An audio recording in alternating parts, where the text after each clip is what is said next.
শুভেচ্ছা সকলকে। আজ আমরা শিখব কীভাবে লেফট সাইডের ক্যারেক্টার এবং রাইট সাইডের ক্যারেক্টারগুলো শুধু নেওয়া যায়। ধরুন কোনো একটি সেন্টেন্স বড় একটা লেখা আছে, আমি আমাদের দেশের নাম ধরে নিলাম বাংলাদেশ, BANGLADESH। আমাদের বাংলাদেশ লিখতে 10টি লেটারের প্রয়োজন হয়েছে। এখন আমরা যখন ক্রিকেট খেলা দেখি বা ফুটবল খেলা দেখি, তখন দেখবেন যে আমাদের এত বড় দেশের নাম লেখা থাকে না, জাস্ট প্রথম 3 অক্ষর থাকে। তাহলে বাংলাদেশ যেই লেখাটা আছে তার লেফট সাইডের প্রথম 3টি ওয়ার্ড কিন্তু চলে এসেছে। আমরা সাধারণত ক্রিকেট খেলার টিভি স্ক্রিনে যেটা দেখতে পাই দেশের নাম, তখন কিন্তু জাস্ট 3টি দেশের নাম আসে। যেমন হচ্ছে ইন্ডিয়া যখন খেলা হয় তখন IND আসে, তারপর হচ্ছে পাকিস্তানের যখন খেলা হয় ইন্ডিয়া পাকিস্তান তখন PAK আসে, বাংলাদেশের যখন হয় তখন হচ্ছে BAN আসে। তাহলে এইগুলো আমরা এক্সেলে যদি চাই তাহলে কিভাবে করব? আসুন আমরা স্ক্রিনে দেখি। দেখুন আমার যেই লেফট সাইডের যে টেবিলটি আছে সেখানে জাস্ট কান্ট্রিগুলোর নেম আছে। আমরা চাই যে এইগুলো যতগুলো দেশের নাম আছে সেগুলোর প্রত্যেকটির প্রথম 3 অক্ষর শুধু আমি চাই, আমি অন্য কোনো কিছু করব না। তাহলে কি আমি এরকম ডাবল ক্লিক করব, ডিলিট করব, এই অক্ষর সিলেক্ট করব, ডিলিট করব, আবার এখানে যাব, আবার প্রথম 3 অক্ষর রেখে বাকিটা ডিলিট করব, এভাবে না। একটি সূত্রের মাধ্যমে করা যায়। সেই সূত্রটার নাম হচ্ছে, যেহেতু আমরা লেফট সাইডের অক্ষরগুলো চাচ্ছি, লেটারগুলো চাচ্ছি, তাহলে কিন্তু আমাদেরকে লেফটের সূত্রটা ব্যবহার করতে হবে। তাহলে আমরা এখানে সমান সমান দিলাম। আমরা কোন টেক্সটটিকে, যেটিকে আমরা সংক্ষিপ্ত করতে চাচ্ছি বা কোন টেক্সটের লেফট সাইডের চাচ্ছি তার ডান পাশে আমরা সমান সমান দিলাম। এবার আমাদের সূত্রটা কি? লেফট, LEFT, আমরা লেফট দিয়ে দিলাম।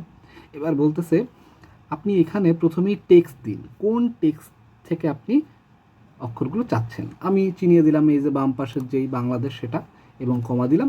এবার দেখুন টেক্সটে চলে যাওয়ার পরে এখানে চলে এসেছে যে নাম্বার, যে আপনি বাম পাশ থেকে কতগুলো নাম্বার চাচ্ছেন। যেমন হচ্ছে B 1 নম্বরে আছে, A 2 নম্বরে আছে, N 3 নম্বরে আছে, G 4 নম্বরে আছে। তাহলে আমরা চাই কতটি অক্ষর আসুক? আমরা চাই 3টি অক্ষর আসুক। তাহলে আমি এখানে দিয়ে দেবো হচ্ছে 3, এই 3 দিয়ে দিলাম এবং ক্লোজ প্যারেন্থেসিস বা ব্র্যাকেট ক্লোজ করে দিলাম। এবার যদি আমি এন্টার দিই, দেখুন BAN চলে এসেছে। আমরা পাকিস্তানেও যদি করতে চাই, আমরা পাকিস্তানে করতে গেলে আমি আরেকবার দেখিয়ে দিই, সমান সমান, যেহেতু আমরা লেফট সাইডের LEFT ফার্স্ট ব্র্যাকেট শুরু, আমরা কোন টেক্সটটি চাচ্ছি সেই টেক্সটটা সিলেক্ট করে দিলাম। এবার আমাকে দিতে হবে যে আমরা কতগুলো অক্ষর চাচ্ছি লেফট সাইড থেকে। আমরা লেফট সাইড থেকে 3টি অক্ষর চাচ্ছি, তাহলে আমি এখানে 3 দিয়ে দিলাম, ব্র্যাকেট ক্লোজ এবং এন্টার। দেখুন PAK চলে এসেছে। একইভাবে আমাদের কিন্তু এই ফর্মুলা বার থেকেও আমরা এটা করতে পারি। আমরা যেখানে চাই সেখানে টেক্সটে গেলাম, সেখান থেকে হচ্ছে আমরা কি চাচ্ছি, আমরা চাচ্ছি হচ্ছে এখান থেকে লেফট সাইডেরটা। লেফট সাইড এখানে কোথায় আছে? এই যে দেখুন LEFT, ক্লিক করলাম। এবার আমাকে এখানে 2টি বক্স চলে এসেছে, যে প্রথমটি আমাকে দিতে হবে কোন টেক্সটকে আমি চাচ্ছি, এবং দ্বিতীয়টা দিতে হবে আমি কতগুলো নাম্বার, কতগুলো টেক্সট চাচ্ছি। তাহলে আমি চিনিয়ে দিলাম এখানে ইন্ডিয়া, এবং এখানে আমাকে দিয়ে দিতে হবে 3, আমি 3টি টেক্সট চাচ্ছি। দেখুন এখানে কিন্তু আমাকে এটা প্রোডাকশন করে দেখাচ্ছে যে এখানে INDIA আছে। আপনি এখানে যেহেতু 3 দিয়েছেন, তার মানে এখানে IND আসবে। আমি ওকে দিলাম। দেখুন এখানে ইন্ডিয়া চলে এসেছে। এবার আমি যদি এই ফর্মুলাটাকে ড্র্যাগ অ্যান্ড ড্রপ করে আমি টেনে নিচে নিয়ে আসি, তাহলে দেখুন চলে এসেছে আমাদের প্রত্যেকটির প্রথম 3টি অক্ষর। তাহলে দেখলেন কিন্তু আপনারা খুব সহজে লেফট ফর্মুলাটা শিখে গেলেন। এবার আমরা শিখবো রাইট সাইডের ফর্মুলা। অনেক সময় আমাদের বিভিন্ন এক্সেল শিটে দেখা যায় যে আমরা কোনো একটা ওয়েবসাইট থেকে বা আমাদের অফিসের যেই সফটওয়্যারগুলো আমরা ব্যবহার করি, সেখানে এমপ্লয়ীদের নাম, তাদের ID একসাথে লেখা থাকে, বা তাদের নাম এবং ঠিক তার পাশেই ফোন নাম্বার রয়েছে। আমরা কপি পেস্ট করে এক্সেলে এনেছি, কিন্তু সেটাকে আমরা আলাদা করতে পারছি না। আলাদা করার জন্য আমরা যদি রাইট সাইডের ক্যারেক্টারগুলো একই সংখ্যার হয়, যেমন হতে পারে আমরা যদি ফোন নাম্বার করতে চাই, তাহলে কিন্তু আমরা এটা সহজেই জেনে গেলাম বা বুঝে যাই যে ফোন নাম্বার 11 ডিজিটের হয়। আমাদের নামের পরে যদি কারো ফোন নাম্বার থাকে, তাহলে সেটা যদি যে প্রত্যেকের ফোন নাম্বারে কিন্তু 11 ডিজিটের হবে। আবার আমি যেটা এখানে দেখিয়েছি, আমরা রাইট সাইড, আপনারা যদি স্ক্রিন দেখছেন, যেহেতু আমি এখানে দিয়েছি নাম এবং আকিজ এবং একটা ডিজিট, এটা হচ্ছে অফিস ID। আমি চাই যে এখানে থেকে তার নামটা চলে আসবে এবং তার এখানে IDটা চলে আসবে। নাম আনার জন্য কিন্তু আমাদের লেফট সাইডের ফর্মুলা ব্যবহার করতে হবে, যেটা আমরা একটু আগে শিখেছি। আমরা চাচ্ছি এখন এখান থেকে তার আইডিটা শুধু চলে আসুক। তাহলে আইডি কোন দিকে আছে? আইডি আছে কিন্তু হচ্ছে তার রাইট সাইডে, ডান দিকে আছে।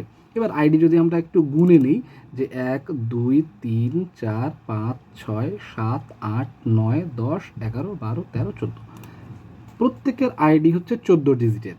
তাহলে আমরা এখানে সমান সমান দিব। আমরা কোন টেক্সটে করতে চাচ্ছি, আমরা ডান পাশের টেক্সটে রয়েছে, আমরা ডান পাশ থেকে করব। তাহলে আমাদের সূত্রের নাম কী হবে? Right side. তার মানে আমরা দিলাম RIGHT। এই রাইট সাইড একই রকমভাবে লেফটের মতোই প্রথমে আমাদেরকে ওই সেলটাকে সিলেক্ট করে দিতে হবে বা টেক্সটটাকে সিলেক্ট করে দিতে হবে। আমরা দিলাম যে আমরা এই টেক্সটই চাচ্ছি, কমা দিলাম। এবার বলতেছে আপনি রাইট সাইড থেকে কতগুলো নাম্বার চাচ্ছেন। আমরা যেহেতু একটু গুনে নিয়েছি, আমরা চাচ্ছি 14 বা হচ্ছে 14টি সংখ্যা চাচ্ছি। আমরা ব্র্যাকেট ক্লোজ করে দিলাম এবং এন্টার। দেখুন আমাদের কিন্তু এখানে শুধুমাত্র আইডিটা চলে এসেছে, নাম যেখানে ছিল সেইভাবেই আছে। যেমন এখানে রাজীব আছে, দেলোয়ার আছে, জেসমিন আছে, কাফিল আছে। এক একজনের নামের কিন্তু এক একটা স্পেলিং, তাদের নামের অক্ষর কিন্তু ছোট বড় আছে, কারো 3 সংখ্যার নাম, কারো 4, কারো 5, এরকম। কিন্তু দেখুন আমরা কিন্তু খুব সহজেই তার আইডিটা নিয়ে চলে এসেছি। একই রকমভাবে আমরা ফর্মুলা বার থেকে দেখব যে ফর্মুলা ট্যাব থেকে কীভাবে করতে পারি।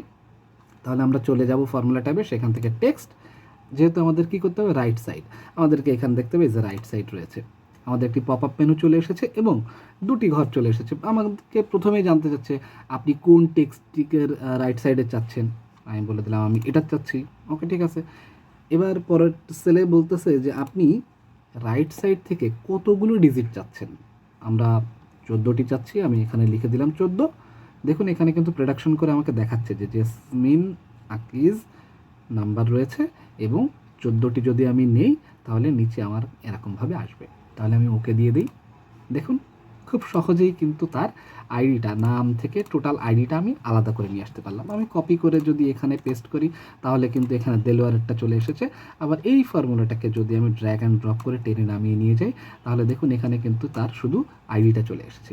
একই রকমভাবে আইডির এখান থেকে আমরা কিন্তু ফোন নাম্বার থাকতে পারে, ইমেল আইডি থাকতে পারে, যে আমরা চাই যে কারো নামের সাথে ইমেল আইডি আছে, শুধু ইমেল আইডিটা নিয়ে আসবো। তাহলে কিন্তু খুব সহজেই আপনাকে জাস্ট বুঝতে হবে যে আপনি রাইট সাইডের ফর্মুলা দিয়ে করবেন নাকি লেফট সাইডের।